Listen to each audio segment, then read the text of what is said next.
They say life's a journey, and mine sure started on a bumpy road. My folks, Jane and Robert, were the kind that knew the grind all too well.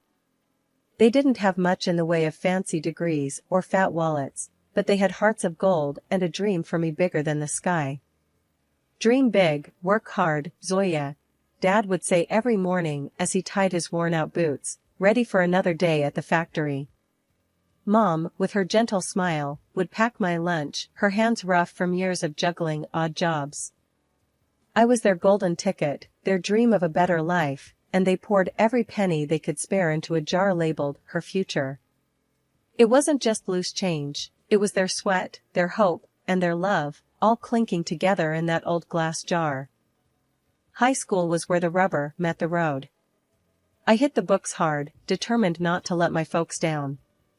Evenings were a family affair, with Mom quizzing me on my homework and Dad sharing stories about the value of every hard-earned dollar. Then came the letter that changed everything. A thick, fancy envelope with the words "Admission Confirmed" printed on the front. I'd made it into one of the top colleges, to study financial analysis. The joy in our little house was palpable. Mom cried, Dad hugged me so tight I thought I might break, and that night, we had a celebration dinner, nothing fancy, just our favorite stew, but it tasted like victory. College life was a whole new world. I was a small fish in a big pond now, but I wasn't about to float, I was there to swim. To keep afloat financially, I started tutoring. It was during one of these sessions that I met Mike. He was a bit rough around the edges, always had his cap on backward, and seemed more interested in cracking jokes than cracking books. You know, you'd learn faster if you stopped trying to make me laugh all the time, I chided him during one of our sessions. Mike just grinned, that lopsided grin that I'd soon learn to love. And you'd be less stressed if you laughed a bit more. Balance, you know? Our study sessions soon turned into long conversations, laughter, and eventually, something more. He was different from anyone I'd ever met, he had this way of looking at life, unfiltered, unpretentious, just real. But life's not just about the good times, is it? It's about the grind, the hustle, the unending push to keep moving forward. That's what my parents taught me, and that's what I was determined to do, Mike by my side or not. Life after college was like stepping onto a whole new playing field. I landed a gig at a top firm right off the bat. All those nights hitting the books paid off, and I was ready to roll up my sleeves and dive into the world of finance. It was all high rises, sharp suits, and numbers that made your head spin. And let me tell you, it felt good. Real good. Mike, on the other hand, he was treading water. Jobs for him were like buses, you miss one, and you're waiting ages for the next. When he finally landed something, it was clear his paycheck wasn't gonna stack up against mine. At first, it hung in the air like a bad smell. Mike would come home, his pride a little bruised, and I'd be there, trying to lighten the mood. Hey, it's not about who brings in what, I'd say, slinging an arm around him as we sat down to some takeout after a long day. We're a team, right? Yeah, a team, he'd mumble, but the crease in his brow told me he wasn't buying it. But as time ticked by, we settled into our rhythm. Our love wasn't about who paid for dinner or who had the fancier job title. It was about those quiet nights in, the laughter that filled our tiny apartment, and the dreams we whispered to each other in the dark. We tied the knot one summer's day. Nothing fancy, just a bunch of our closest friends and family, a local band, and a whole lot of love. It felt like the world was ours, and nothing could touch us. Can you believe it? Mrs. and Mr. Mike said, his arm slung around my shoulder as we watched the sun dip below the horizon, the party winding down around us. I leaned into him, feeling the warmth of the moment wrap around us. Believe it? I've been waiting for it, I teased, and we both laughed, the sound mingling with the soft clinking of glasses and the distant murmur of conversations. Life was good, even if it wasn't always easy. We had our share of bumps, like any couple. Bills piled up, and sometimes the end of the month had us digging deep into the couch cushions looking for spare change. But we made it work. Mike's job, well, it wasn't what he dreamt of, but it paid the bills, and he found joy in the little things. Like the way he'd come home, a grin spread across his face, holding some cheap trinket he found at a thrift store, claiming it was a treasure. "Look at this, Zoya," he'd chuckle, holding up a lamp that looked like it had seen better days. "It's got character." I'd roll my eyes, but inside, I loved that about him. He could find the silver lining in a storm cloud. Then there were nights when the weight of it all would press down on us. Nights when Mike would stare out the window, a cold cup of coffee in his hands, his thoughts a million miles away. "You ever think about where we're headed?" he'd ask, his voice barely above a whisper. I'd sit beside him, our shoulders touching, sharing the burden. "All the time. But I know wherever it is, we're headed there together." And he'd nod, the ghost of a smile crossing his lips, and that was enough. It had to be. We were just two kids from the block, trying to make a life together. We had love, we had dreams, and we had each other. And back then, that felt like enough. Stability's a funny thing, you know? One minute you're on top of the world, and the next, it's like the rug's been pulled out from under you. That's what happened to us. My fancy job, the one I thought was rock solid, crumbled like a house of cards. The day it all went down, I remember walking into the office like any other Monday. But the air was different, tense, like a storm was about to hit. And boy, did it hit. The boss called us into the conference room, his face ashen, words stumbling over each other. "Bankruptcy," he said. That one word echoed in my ears, a death knell to all our dreams. I came home that night, my mind a whirlwind of panic and disbelief. Mike was there, sprawled on the couch, a game flickering on the TV. He looked up, saw my face, and immediately knew. "What's wrong, babe?" His voice was calm, but his eyes were searching, worried. I just stood there, the words stuck in my throat. "Job's gone. The company's bankrupt." For a moment, there was just silence, the kind that screams louder than any shout. Then Mike was on his feet, his hands on my shoulders. "Hey, Zoya, look at me. We'll figure this out, okay? You're the smartest person I know. If anyone can bounce back, it's you." But the days turned into weeks, and the weeks into months. Rejection after rejection piled up, each one a reminder of the failure that seemed to cling to my name. The industry was cruel, unforgiving. "We respect your credentials, but..." That but cut deeper each time. Mike did what he could, his paycheck barely enough to keep us afloat. But I saw the strain in his eyes, the way his smile didn't quite reach them anymore. One evening, I found him at the kitchen table, bills spread out like a bad hand of cards. He didn't hear me come in, just kept muttering to himself, numbers and curses tangled up. "Mike?" He looked up, his face drawn, tired. "How did we get here, huh? Used to be we worried about what takeout to get, now it's about which bill can wait till next month." I sat down, took his hand. "We knew life wasn't gonna be a straight road, right? We've hit a bump, a big one, but we'll get over it. Together." Mike shook his head, a bitter laugh escaping him. "Together? Look at us. You're jobless, and I'm barely scraping by. This isn't what we signed up for." His words stung, a slap of reality I wasn't ready for. "So what, you're saying I'm not trying? You think I like being stuck here, useless?" "No, that's not what I mean." He ran a hand through his hair, frustration etched in every line of his face. "It's just hard, you know? Feels like no matter how hard I paddle, we're sinking."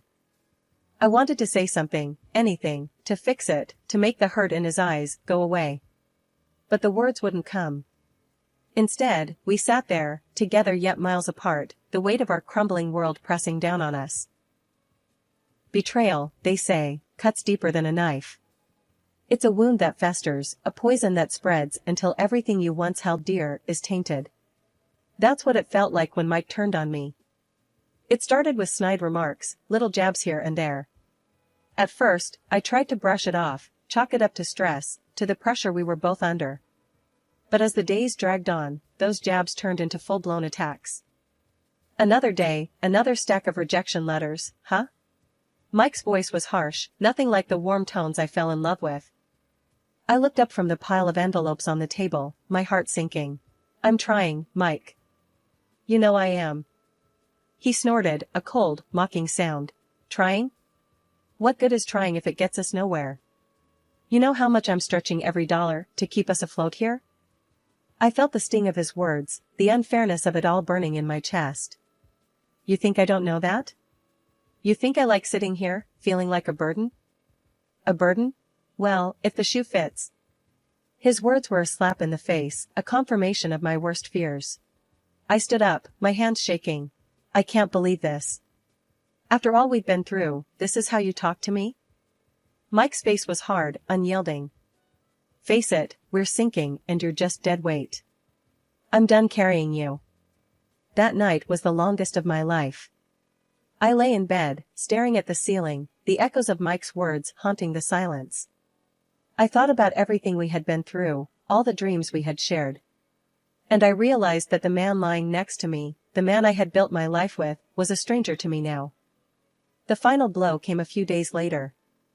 I came home to find Mike in the living room, but he wasn't alone. The woman with him was young, too young, with a smirk that made my blood boil.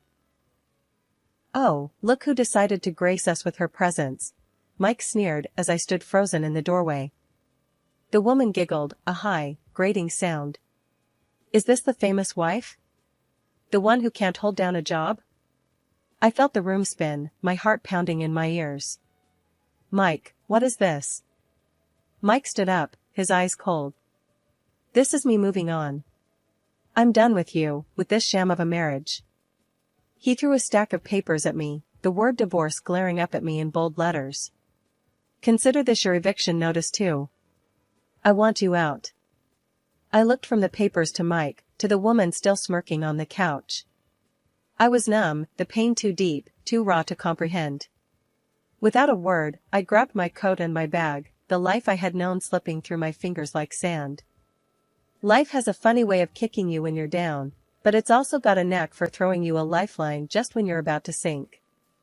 That's what happened to me the day I wandered into Linda's salon, a place I used to frequent back in my better days. My mind was a mess, my heart in pieces. I must have looked a sight, sitting there on one of those plush chairs, staring blankly at the mirror, seeing a stranger looking back. Linda, with her keen eyes and kind heart, must have seen the storm brewing inside me. She approached, her step soft, her voice gentle. Honey, you look like you could use a friend, she said, her hand resting lightly on my shoulder. I looked up, met her gaze in the mirror, and before I knew it, the floodgates opened. Words poured out, raw and unfiltered, the story of my downfall, my betrayal, my brokenness. Linda listened, really listened, her nods and soft murmurs a balm to my battered soul. When I finally fell silent, she gave my hand a squeeze. You know, Zoya, she started, her tone thoughtful, I've been looking for someone to help me manage this place. Business is good, but it's getting too much for just me to handle. I blinked, her words not quite registering. Me? Manage a salon? But I'm a financial analyst, or at least, I was. I know nothing about running a beauty salon. Linda chuckled, a warm, rich sound. Oh, honey, skills can be taught, learned. But character, grit, determination, now those are things you either have or you don't. And you, my dear, have them in spades. I stared at her, the offer sinking in. It was crazy, totally left field. Me, running a salon? But then, what did I have to lose? My career was in tatters, my personal life a disaster. I don't know what to say, Linda. I stammered, my mind racing. Say you'll think about it, she suggested, her smile reassuring. No pressure. But I've got a good feeling about this, about you. And hey, it comes with a place to stay. The apartment upstairs is vacant, and I'd be happy to cut you a deal on the rent. I was floored. A job and a place to stay? It was more than I could have hoped for in my darkest hour. It was a chance, a lifeline, a glimmer of hope in the endless night. Linda, thank you. I'll think about it, I promise, I managed to say, my voice thick with unshed tears. She gave my hand another squeeze. Take your time, honey. But remember, sometimes the best opportunities are the ones we never saw coming. I left the salon that day with a lighter heart than I'd had in months. The road ahead was uncertain, scary even. But for the first time in a long while, I felt like maybe, just maybe, I wasn't alone in this fight. Starting over ain't easy, especially when you're building from scratch. But sometimes, life gives you a second shot, and you've just gotta grab it with both hands. That's what I did at Linda's salon. It was a world away from the high-flying finance scene, but it had its own rhythm, its own pulse. And before long, I found myself getting into the groove of it. Linda was more than a boss, she was a mentor, a friend. She showed me the ropes, from managing bookings to handling the most colorful of clients. I threw myself into the work, letting it consume me, heal me. One day, after closing, we sat down, a couple of cold drinks in hand, going over the accounts. The numbers were looking good, better than good. You've got a real knack for this, you know, Linda said, her eyes sparkling with pride. I shrugged, a small smile playing on my lips. Guess I've always been good with numbers. And people. She nodded, taking a sip of her drink. It's more than that. You've got vision, drive. You've turned this place around. Heck, you're pulling in clients like I've never seen before. I chuckled, the sound surprising even to myself. Well, desperate times call for desperate measures. I just figured, why not try something new? What did we have to lose? Linda's smile widened. That's the spirit. And speaking of trying something new, I've been thinking. The way she trailed off, that twinkle in her eye, I knew she was onto something big. Out with it, Linda. What's cooking in that brain of yours? She leaned in, her voice dropping to an excited whisper. Expansion. This place is just the start. I'm thinking a chain, a brand. And I want you in on it. As a partner. The words hit me like a bolt of lightning. A partner. Me. After everything that had crumbled, here was a chance to build something new, something mine. Linda, are you sure? That's a huge step. She nodded, her gaze steady. I've never been sure of anything. You're not just rebuilding your life, you're helping me build my dream. We're a team, and together, we're unstoppable. I took a deep breath, letting the weight of her words sink in. This was it, a new chapter, a new beginning. From the ashes of my old life, here I was, rising, stronger, fiercer. All right, Linda. Let's do it. Let's build something amazing together. And we did. We worked hard, turning one salon into a chain of salons. Each new opening was a victory, a testament to our grit, our partnership. We were more than just a business, we were a force, a brand that stood for resilience, for beauty, for empowerment. Looking back, I couldn't believe how far I'd come. From the depths of despair to the heights of success. It wasn't just about the salons, the money, the recognition. It was about finding myself, my strength, my worth. The warm, inviting atmosphere of the salon buzzed with energy, a stark contrast to the cold, unforgiving streets outside. I was there, in my element, wrapping up Mrs. Jenkins' hairdo, her laughter mingling with the soft tunes playing in the background. The salon, my pride and joy, was more than just a business, it was a sanctuary, a testament to my journey. Mrs. Jenkins, with her sharp wit and warm heart, was in the middle of one of her famous anecdotes when the door burst open, sending a draft through the room. The chatter dipped into silence as Mike, my past mistake, walked in, swagger in his step, that same arrogant girl from years ago, clinging to his arm. His laughter, loud and mocking, sliced through the calm. What's this? Zoya? The high-flying financial whiz turned scissor-happy hairdresser? The girl with him, all smug smiles and judgmental glances, chimed in, her voice dripping with disdain. Really hit rock bottom, haven't you? From boardroom to this quaint little salon. The air felt heavy, charged with unspoken words and suppressed emotions. I felt Mrs. Jenkins' grip tighten around my hand, her presence a silent pillar of strength. Without missing a beat, Mrs. Jenkins rose from her chair, her stature small, but her presence enormous. You listen here, you ignorant fool. This woman, this hair snipper as you call her, she owns this place. Not just this one, but a whole chain of them.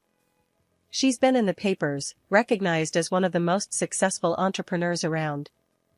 Mike's smirk wavered, his companion's laughter faltering into an awkward silence. Mrs. Jenkins leaned in, her voice a fierce whisper that filled the room.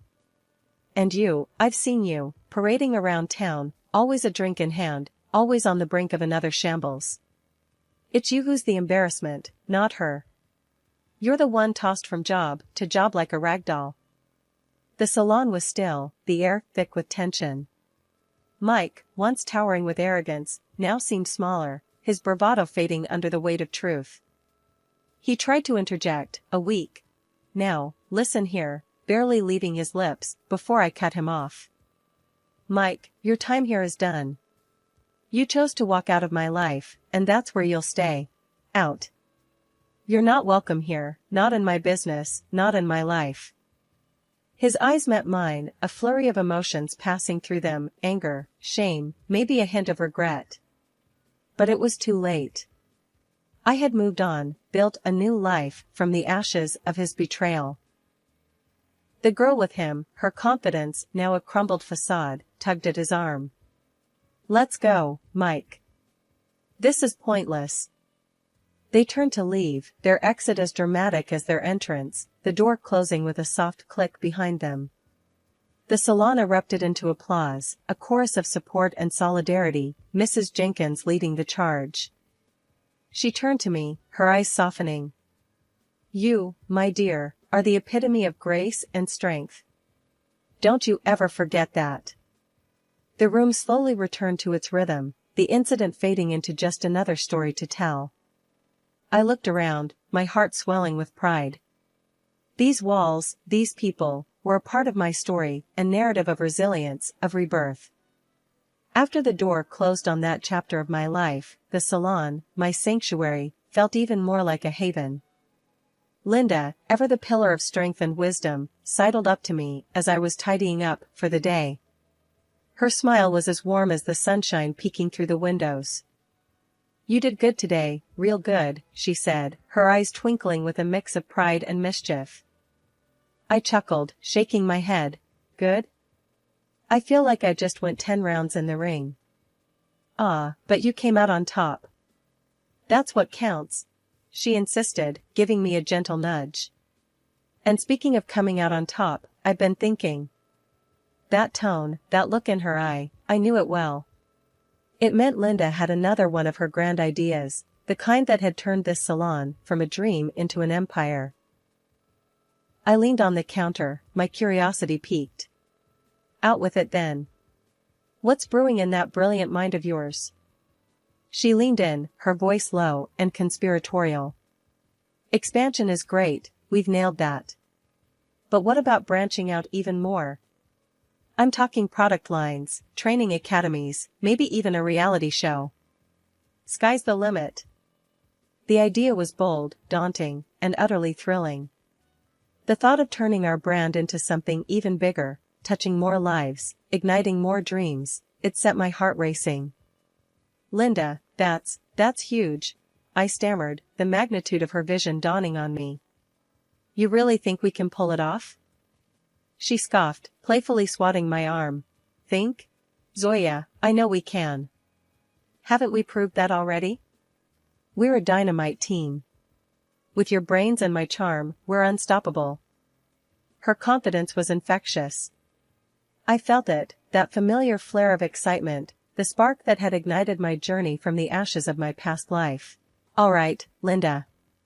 Let's do it. Let's shake things up and see where we land. Her grin was all the answer I needed. We were in this together, ready to take on the world, one dream at a time. As the salon emptied and the lights dimmed, I took a moment to reflect. Life had thrown curveballs, heartache, and challenges my way. But it had also brought me friendships, triumphs, and a future bright with possibilities. I locked the door, the click echoing in the quiet street. The night was still, the stars overhead a silent chorus of witnesses to my resolve. Tomorrow was a new day, a new chapter. And I was ready for it, ready for the challenges, the adventures, the highs and lows. Ready to build, to dream, to soar.